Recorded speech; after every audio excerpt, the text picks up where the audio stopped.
इसीलिए इससे पढ़ो और पढ़ाओ,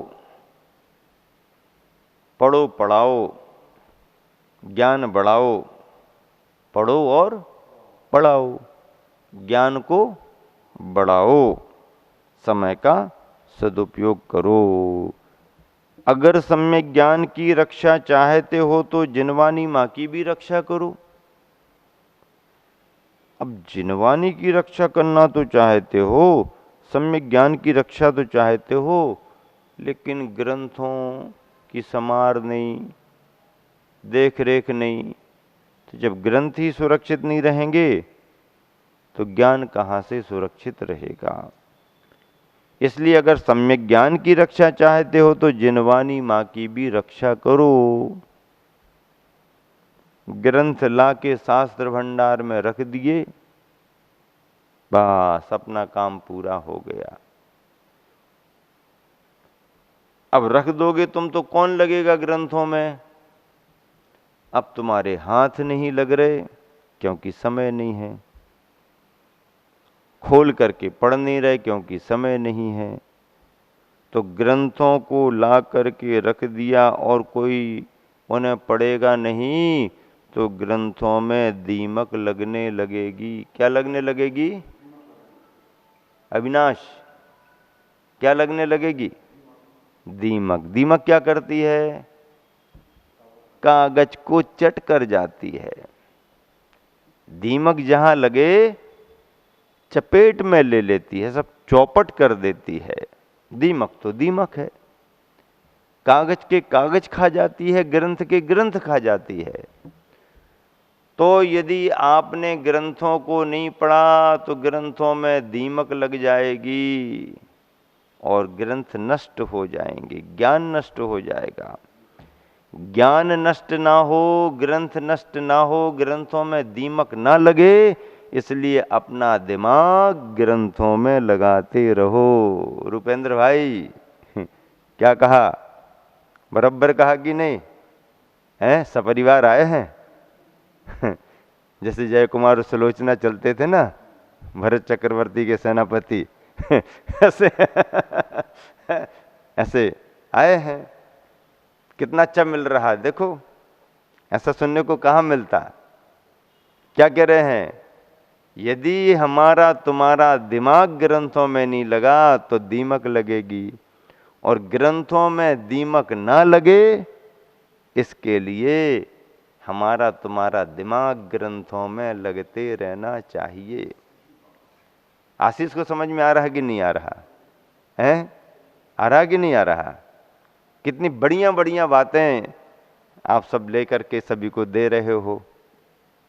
दिमाग और दीमक ज्यादा अंतर थोड़ी है।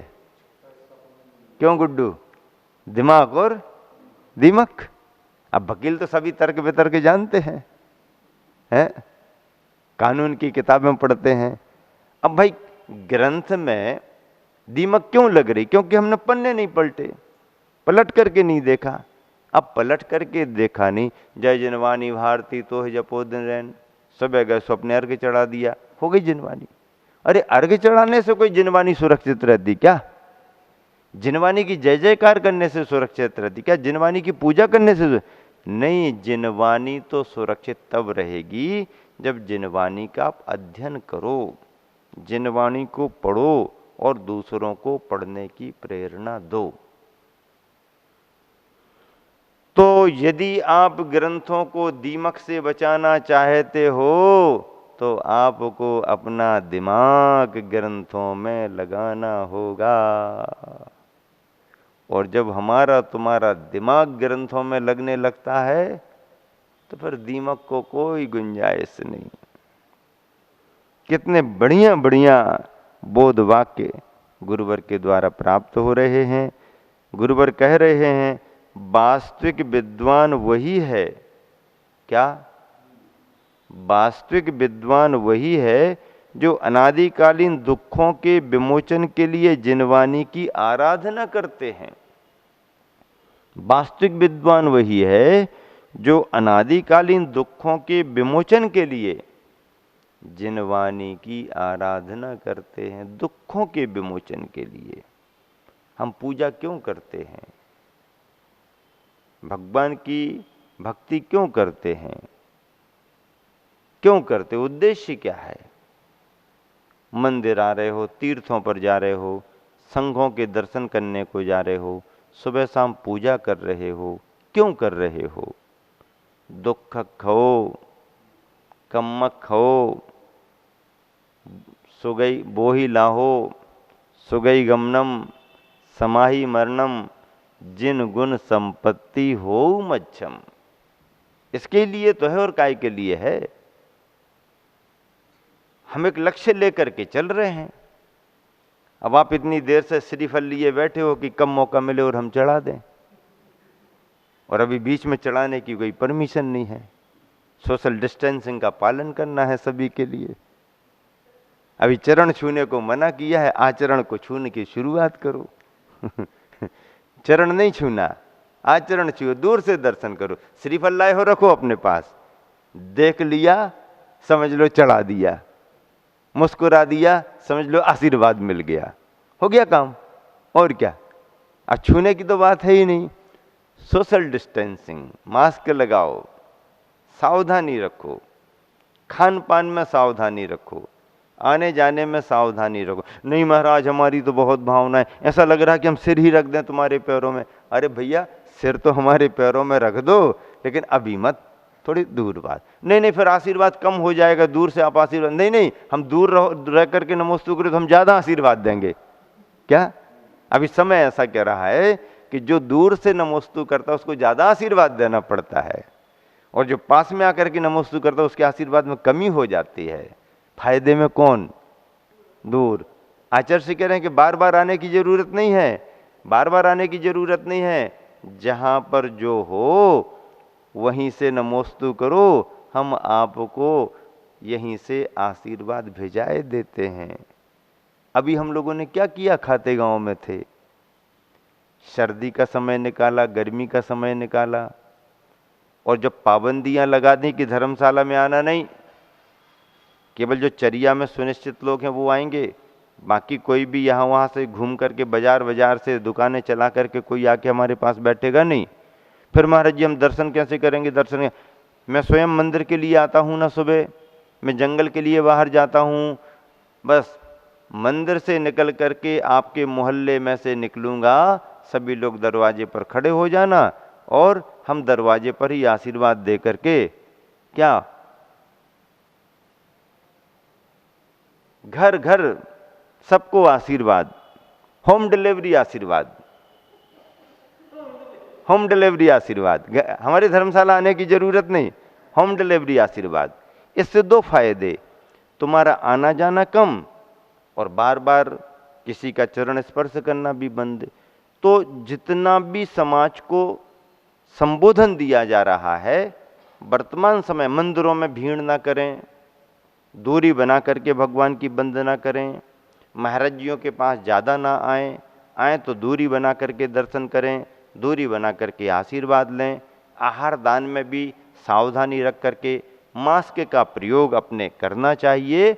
और इससे क्या होता है, इससे एक डिसिप्लिन भी दिखता है और अच्छा भी लगता है, स्वास्थ्य की दृष्टि से भी अच्छा है, और फिर एक अनुशासन की दृष्टि से भी अच्छा है।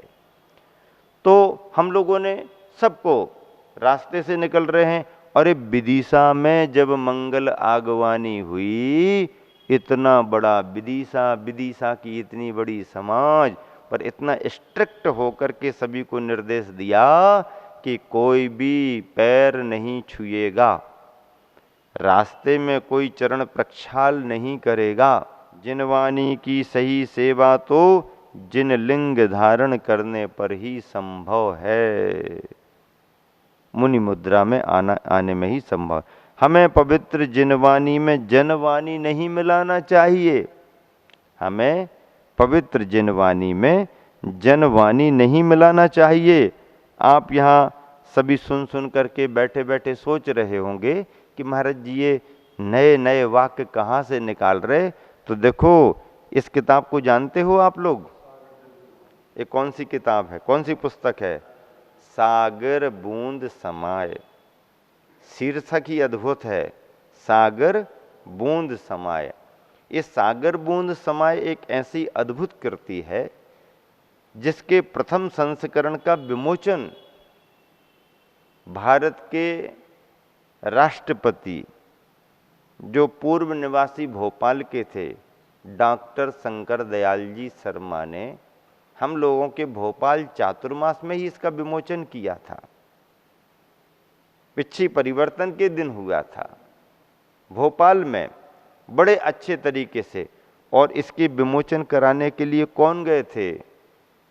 अभी वर्तमान में जो मुनि प्रसाद सागर जी हैं ना, हाँ, अजित भैया सिहोरा वाले, जो अजित भैया थे, ब्रह्मचारी अजित भैया, जिनका अभी प्रसाद सागर जी महाराज जी आदि 5 महाराज जियों का चातुर्मास मुगावली में हो रहा है, तो वो प्रसाद सागर जी नहीं, अजित भैया थे। अजित भैया जी इस कृति को लेकर के चातुर्मास समिति भोपाल के सदस्यों के साथ में शंकर दयाल जी शर्मा से इसका विमोचन कराया उन्होंने।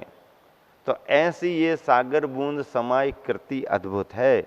इस कृति के बोध वाक्यों के द्वारा आप सभी को प्रवचन सुनने का लाभ मिल रहा है। ऐसी ये अद्भुत कृति जो कि गुरुवर आचार्य श्री के विचार सूत्रों से भरी हुई है, मैं भी बहुत गंभीरता से गहराई से इस पर विचार करता हूँ, चिंतन करता हूँ। कितने श्रम से इस कृति को तैयार किया, मैंने मन लगा करके सभी का संग्रह किया, मन लगा करके इसे संयोजना की। बहुत बड़ी बात है। और आज एक कृति, ऐसी कृति तैयार हो गई सागर बूंद समाय की कि आचार्य श्री विद्यासागर जी के विचार सूत्रों की प्रतिनिधि कृति है। आचार्य श्री की क्लास कक्षाओं के प्रवचनों के बोध वाक्य और भी निकाले गए, बहुत सारे बोध वाक्य हैं, और भी पुस्तकें निकली हैं, लेकिन इतनी सुगठित और सुव्यवस्थित दूसरी देखने को आज तक नहीं मिली। श्रम है, संयोजना है, परिश्रम के बिना कोई भी कार्य रंग नहीं लाता है। और यह लेटेस्ट संस्करण है, रंगीन संस्करण ये निकला हुआ है। और इस संस्करण को मैं समझता हूँ कि यह 5वें नंबर पर पंचम संस्करण के रूप में प्रकाशित हुआ है। इसके प्रकाशक बंधुओं ने अपनी बहुत बड़ी भावना से इसका प्रकाशन कराया है। अभी यहाँ पर बोध वाक्यों की बात चल रही है। गुरुवर कह रहे हैं, मन मारना यह जिनवानी को मानना है। मन मारना, मन मारना यह जिनवानी को मानना है, किंतु मन के बस होना जिनवानी की अवमानना है। मन के बस होना जिनवानी की अवमानना है, और अपने मन को मारना, दबाना, ये जिनवानी को मानना माना गया है। क्योंकि जिनवानी का सार यही है कि मनोजयी बनो, जितेंद्रिय बनो, संयमी बनो, यही जिनवानी का सार है। जिनवानी को उसी स्थान पर सुनाना जहां उसका स्वागत हो सके। जिनवानी को कहाँ सुनाना? जिनवानी को उसी स्थान पर सुनाना जहां उसका स्वागत हो सके। स्वागत हो सके का मतलब उसे सम्मान मिल सके। जहां पर जिनवानी को सम्मान न मिले वहां सुनाना नहीं चाहिए। सुनाने वाले को सम्मान मिले और जिसके माध्यम से सुनाया जा रहा है उसे सम्मान मिले। यानी शास्त्र को और गुरु को जहां सम्मान मिले उसी जगह जिनवानी का, धर्म का, तत्व का उपदेश देना चाहिए। अन्यथा उपदेश देने की जरूरत नहीं। बात सही भी है। सामने वाले के मन में बहुमान भी तो हो। हाँ, उसका महत्व नहीं समझे तो महत्व पहले बढ़ाओ। लेकिन श्रद्धा ही ना हो तो श्रद्धा के बिना नहीं देना। हाँ, श्रद्धा है तो बुला बुला के देना, पकड़ पकड़ के देना, क्योंकि उसके मन में श्रद्धा है ना। कहाँ जा रहा, बैठो चलो, आधा घंटे का समय है ना अभी, हाँ चलो बैठो जल्दी पढ़ो, क्योंकि वो श्रद्धालु है। और श्रद्धालु को हम आज्ञा दे सकते हैं। जो नास्तिक है, जिसकी श्रद्धा ही नहीं है, हम उसको आदेश नहीं दे सकते हैं। इसलिए कहा कि ज्ञान भले ना हो पर श्रद्धा होनी चाहिए।